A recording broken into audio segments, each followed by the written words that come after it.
नमस्कार, DD news में आपका स्वागत है। मैं हूं चंद्रशेखर जोशी। हमारे इस विशेष बुलेटिन में मेरे साथ मेरी सहयोगी बीना सिंह हैं और आइए अब शुरुआत करते हैं और सबसे पहले आपको दिखाते हैं इस वक्त की हेडलाइंस।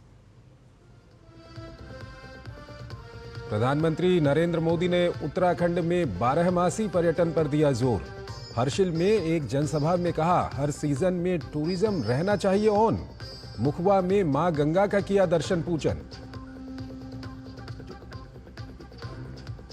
उत्तर प्रदेश के कौशाम्बी से बब्बर खालसा का आतंकवादी गिरफ्तार। जर्मनी में बैठे अपने आका और आईएसआई के संपर्क में था लाजर मसीह। पिछले साल पंजाब में न्यायिक हिरासत से हुआ था फरार। तमिलनाडु में आबकारी मंत्री सेंथिल बालाजी और उनके समर्थकों के ठिकानों पर ईडी की छापेमारी। सेंथिल बालाजी पर वित्तीय धोखाधड़ी, भ्रष्टाचार और धन शोधन जैसे कई गंभीर आरोप।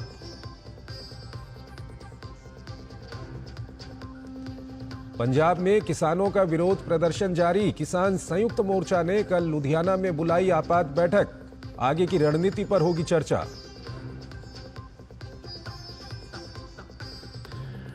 लंदन में कश्मीर से जुड़े सवाल पर विदेश मंत्री का बयान। पाकिस्तान के अवैध कब्जे से कश्मीर के हिस्से की वापसी होते ही हल हो जाएगा कश्मीर का पूरा मसला।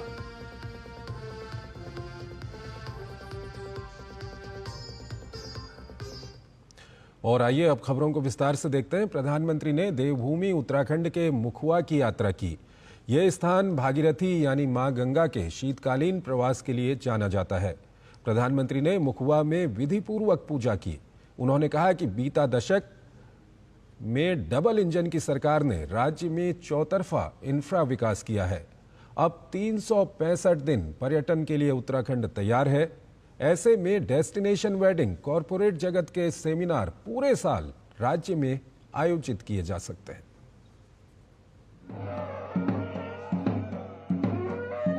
मां गंगा ने मुझे अब गोद ले लिया है।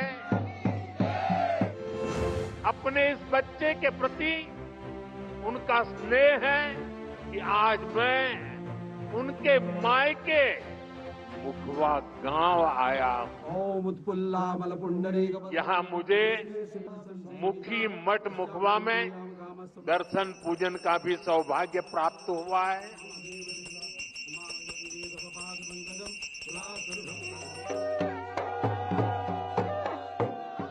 आज एक बार फिर यहां आकर आप सब अपने परिवारजनों से मिलकर मैं धन्य हो गया हूं।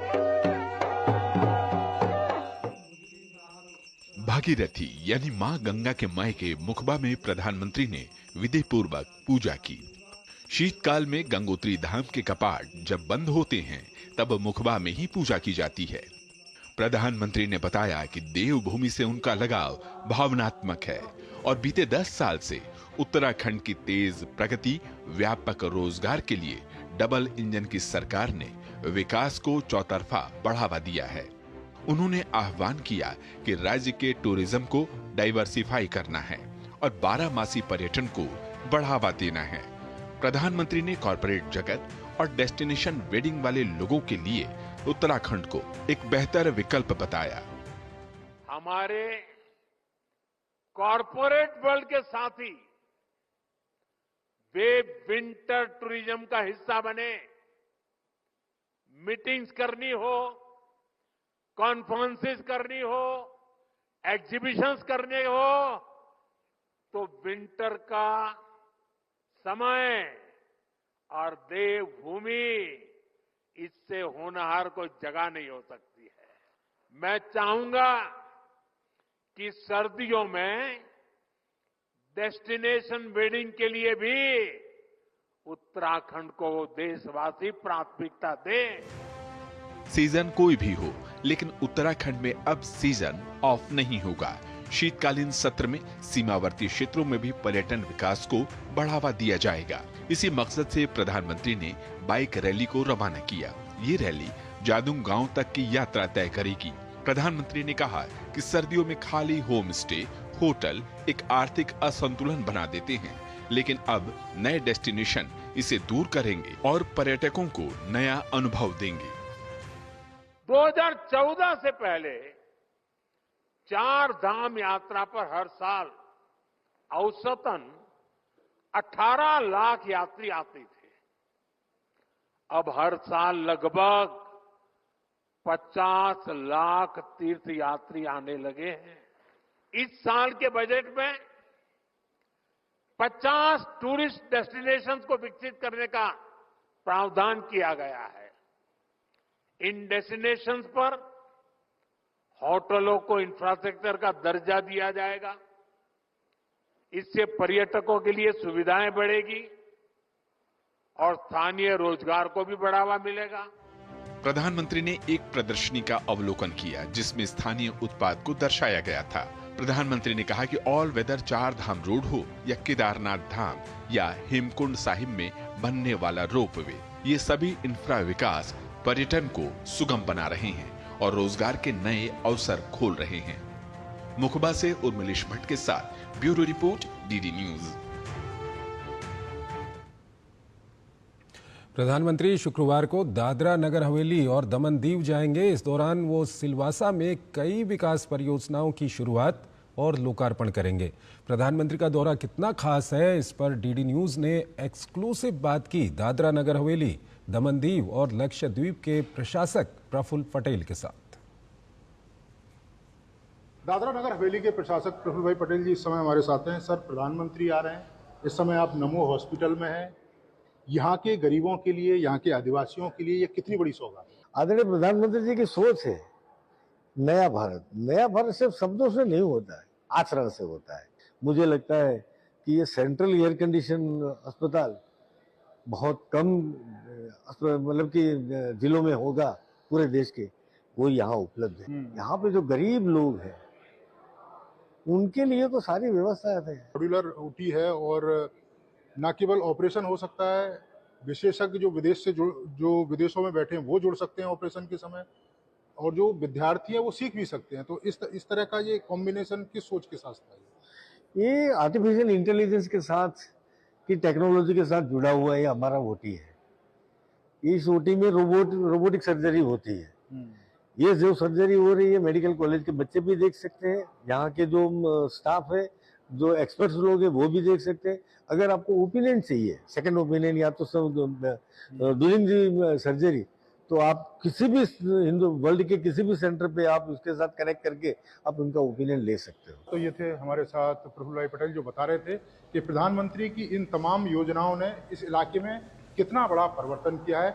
अब प्रधानमंत्री 7 तारीख को आ रहे हैं और कई परियोजनाओं की शुरुआत भी करेंगे जो आने वाले समय में दमन और दादर नागर हवेली के लोगों के लिए मील का पत्थर साबित होगी। Neeraj Singh, DD news, Silvassa. झारखंड में भारतीय जनता पार्टी ने बड़ा फैसला लेते हुए दिग्गज नेता बाबूलाल मरांडी को विधायक दल का नेता चुन लिया है। पार्टी के केंद्रीय पर्यवेक्षकों की मौजूदगी में आज बाबूलाल मरांडी को विधायक दल का नेता चुना गया। यानी बाबूलाल मरांडी अब झारखंड विधानसभा में नेता प्रतिपक्ष होंगे। झारखंड में भाजपा विधायक दल के नेता के चुनाव के लिए केंद्रीय मंत्री भूपेंद्र यादव और सांसद डॉक्टर के लक्ष्मण को पर्यवेक्षक बनाया गया था। आज विधायक दल की बैठक हुई जहां भाजपा विधायकों ने बाबूलाल मरांडी को अपना नेता चुन लिया। भाजपा विधायक दल का नेता चुने जाने के बाद बाबूलाल मरांडी ने पीएम मोदी सहित भाजपा के शीर्ष नेतृत्व का आभार जताया। उन्होंने कहा कि गरीब, दलित, शोषित, आदिवासी समाज की समस्याओं के लिए पूरी निष्ठा के साथ कार्य करेंगे।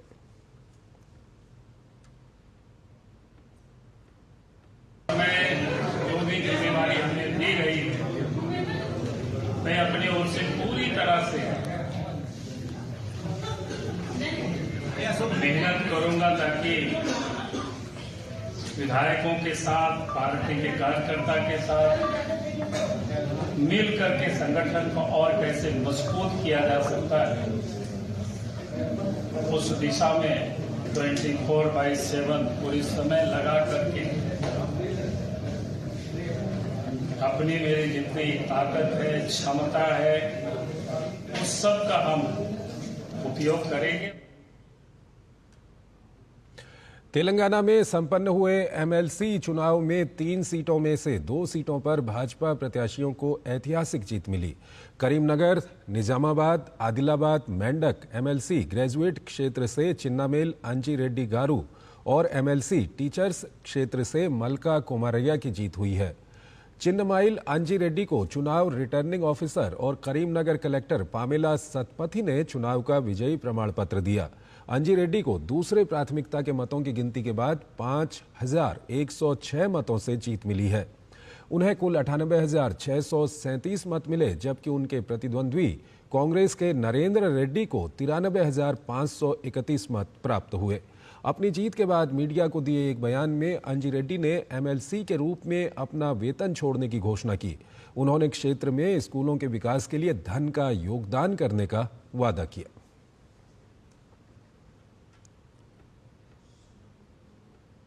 प्रधानमंत्री ने तेलंगाना के एमएलसी चुनाव में बीजेपी के शानदार प्रदर्शन के लिए जनता को धन्यवाद किया है।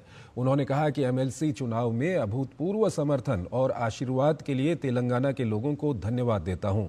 हमारे नवनिर्वाचित उम्मीदवारों को बधाई। मुझे अपनी पार्टी के कार्यकर्ताओं पर बेहद गर्व है, जो बड़ी मेहनत से लोगों के बीच काम कर रहे हैं।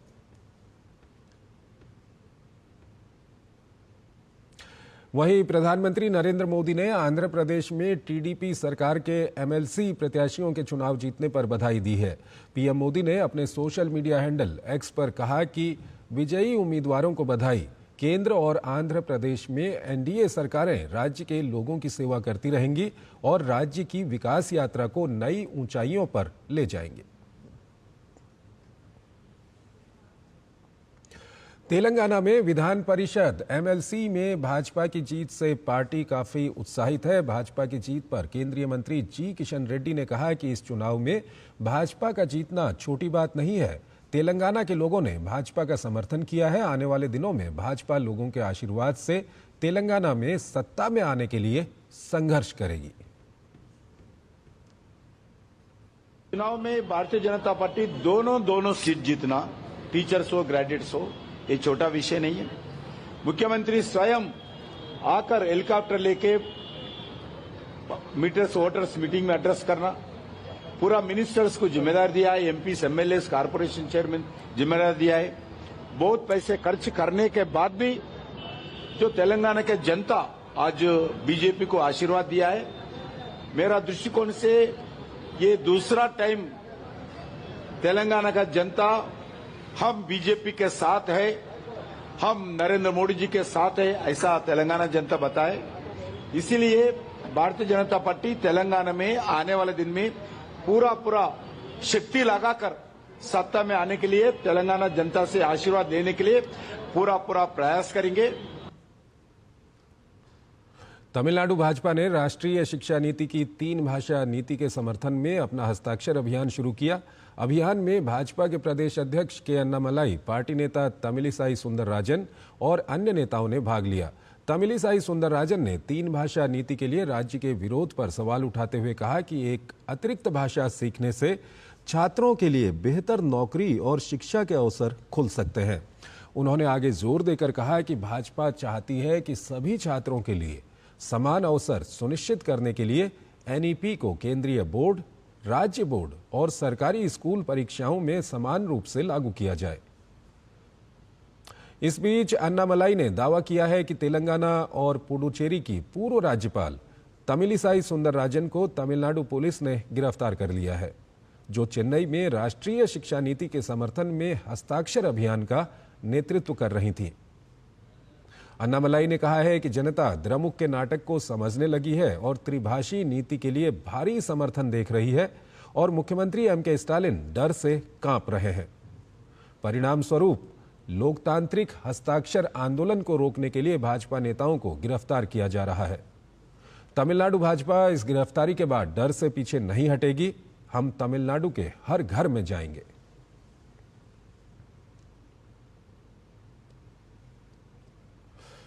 विशाखापत्तनम में बजट के बाद की बातचीत में वित्त मंत्री निर्मला सीतारमण ने एमएसएमई के डिजिटल फुटप्रिंट के स्कोरिंग के आधार पर नया क्रेडिट मूल्यांकन मॉडल लॉन्च किया।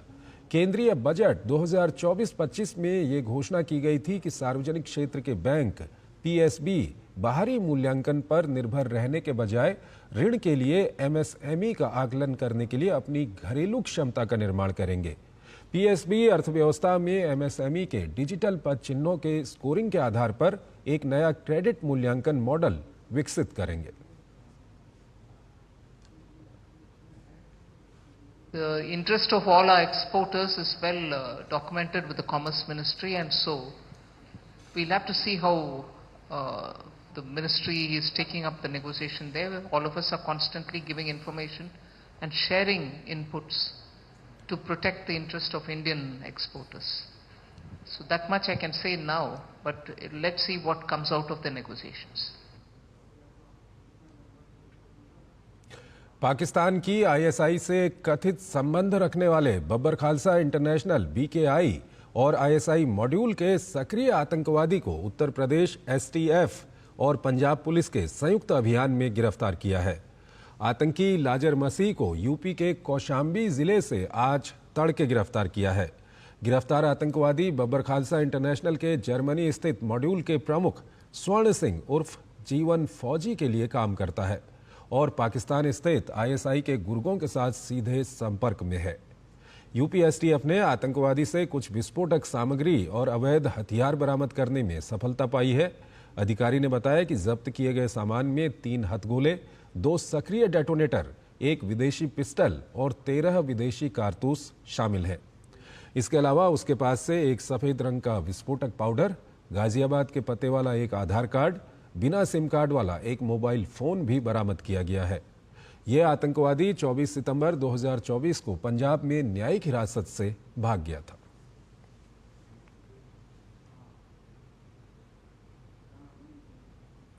उत्तर प्रदेश के पुलिस महानिदेशक प्रशांत कुमार ने बताया कि प्रदेश के कौशाम्बी में बब्बर खालसा इंटरनेशनल का एक आतंकी गिरफ्तार हुआ है।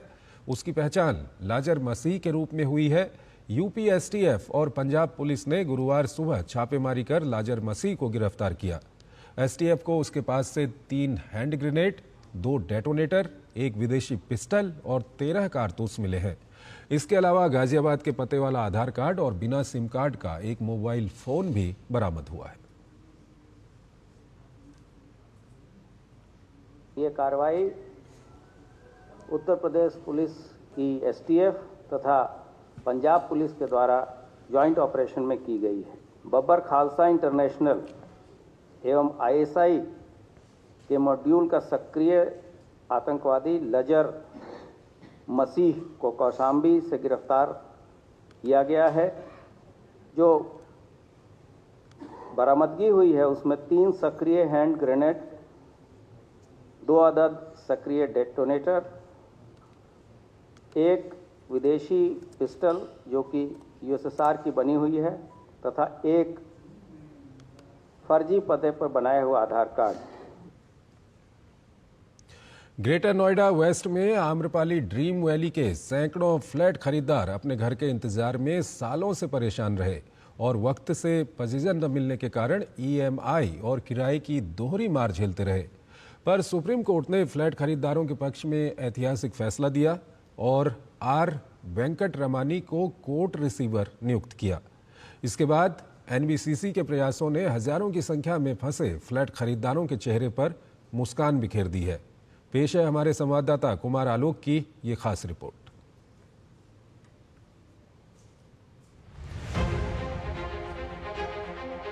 करीब 15 साल इंतजार में गुजर गए। घर मिला नहीं, लेकिन बिल्डरों से लिए गए घर का ईएमआई चुकता करते रहे। फ्लैट मिलने की आस में किराए पर मकान दर मकान ढूंढते रहे। जिंदगी की गाढ़ी कमाई किराए के मकान में चुकाते रहे। अब मकान के कागजात मिले हैं तो चेहरे पर खुशी लौटी है। जश्न की खास तैयारी हो रही है। भगवान की पूजा अर्चना हो रही है। सुप्रीम कोर्ट और एनबीसीसी के लिए दुआएं दी जा रही हैं कि ग्रेटर नोएडा वेस्ट में आम्रपाली ड्रीम वैली के सैकड़ों फंसे फ्लैट खरीदारों को मिल रहे हैं। आज एनबीसीसी ने टावर C6 और C10 के 446 फ्लैटों के कागजात खरीदारों को सौंपे हैं। आज एक अच्छी शुरुआत इस प्रोजेक्ट के लिए होने जा रही है, जो कम से कम 5 टावर के वायर्स को है। कुछ 646 फ्लैट डिलीवर होने वाले हैं। तो इसकी हमारी आज की पूजा थी। सभी को शुभकामनाएं और खासकर NBCC और CR की टीम को भी बधाई कि इन्होंने हम लोगों को इतना सपोर्ट किया कि आज हम इस मुकाम पे पहुंचे हुए हैं। NBCC ने जो हमारा डेडलाइन दिया था फ्लैट डिलीवर करने का, वो भी डिले हो गया। 1 साल, 1.5 साल, 2 साल अभी डिले ही हो रहा है।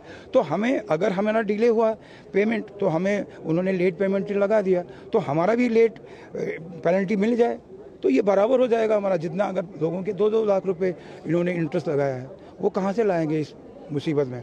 आम्रपाली ग्रुप के खिलाफ आम्रपाली ड्रीम वैली के सैकड़ों फ्लैट खरीदारों के 15 सालों के संघर्ष में माननीय सुप्रीम कोर्ट और NBCC की भूमिका खास रही। आज का दिन में हम ऑलमोस्ट 650 करोड़ रुपए लोन दिया हुआ है, 200-300 करोड़ रुपए अपने OSD भी है। ये सब रिकवरी करेंगे। इच्छा यही था NBCC को, नहीं तो मैं ऐसे पर्सनली NBCC आम्रपाली का मुंबई से था अटैच इसलिए था। इसको कैसे भी करके हम कंप्लीट करना। चैलेंजेस है, बहुत सारा चैलेंजेस था, अभी हमारा चैलेंजेस सारे खत्म हो चुका है। ओनली एक ही इच्छा है NBCC को, नहीं तो ऐसे CMD में लास्ट होम बायर को मकान देना, यही हमारा इच्छा है। NBCC ने दिसंबर 2020 से दिसंबर 2024 तक कुल 25,000 फ्लैटों का निर्माण पूरा कर लिया है। ये फ्लैट आम्रपाली समूह की नोएडा और ग्रेटर नोएडा क्षेत्रों में स्थित विभिन्न परियोजनाओं में शामिल हैं। उच्चतम न्यायालय ने कई वर्षों तक फ्लैटों का निर्माण अटके रहने के बाद सरकारी निर्माण कंपनी NBCC को इनका निर्माण पूरा करने का दायित्व सौंपा था। इस प्रक्रिया पर निगरानी के लिए कोर्ट रिसीवर की नियुक्ति भी की गई थी। Kumar Alok, DD news, greater Noida.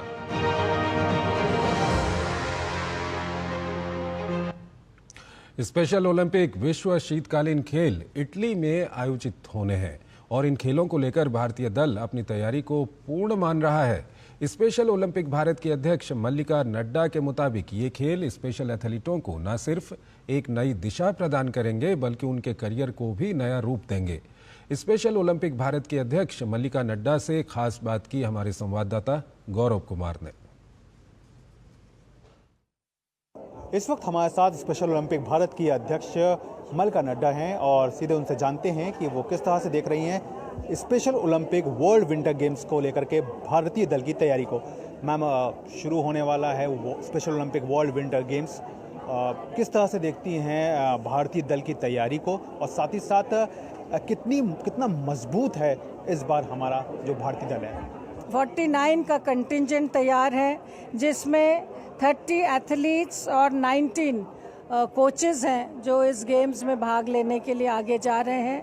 जो अलग अलग प्रतियोगिताएं हैं उसमें alpine skiing, snow shoeing, snow boarding, speed skating, floor ball जैसी प्रतियोगिताओं में हमारे खिलाड़ी भाग लेंगे और मुझे आशा ही नहीं पूरा विश्वास है कि इन खिलाड़ियों ने पहले भी देश का नाम को गौरवान्वित किया है, अब भी हमारे खिलाड़ी मेडल्स लाके और इन खेलों में अच्छा प्रदर्शन करेंगे। इंडिया में रहकर के इनको किस तरह से तैयारी के लिए मंच दिया गया? क्या कुछ वो तैयारी की वो दिशाएं थी जो आप लोगों के द्वारा तय की गई? 2008 से special Olympics Bharat world winter games में पार्टिसिपेट करने के लिए हिमाचल प्रदेश में नारकंडा और मनाली में कई प्रतियोगिताएं आयोजित करता आया है और इसी के माध्यम से हम विंटर गेम्स की तैयारी स्पेशल ओलंपिक्स के खिलाड़ियों की करते हैं। अलग अलग इवेंट्स की तैयारी अलग अलग स्थानों में होती है और उस तैयारी के साथ आज हमारे सभी खिलाड़ी वर्ल्ड विंटर गेम्स में भाग लेने के लिए जा रहे हैं। जिस तरह से हम देख रहे हैं कि लगातार स्पेशल ओलंपिक का दायरा जो है वो भी बढ़ता जा रहा है, तो आने वाले समय में हम क्या उम्मीद कर सकते हैं कि स्पेशल ओलंपिक जो है, जो समर ओलंपिक होता है, वो अपने देश में भी आयोजित हो? Special Olympics international event bocce bowling हमने अभी दिल्ली में कराया था और हमें पूरी आशा है। साथ नमस्कार।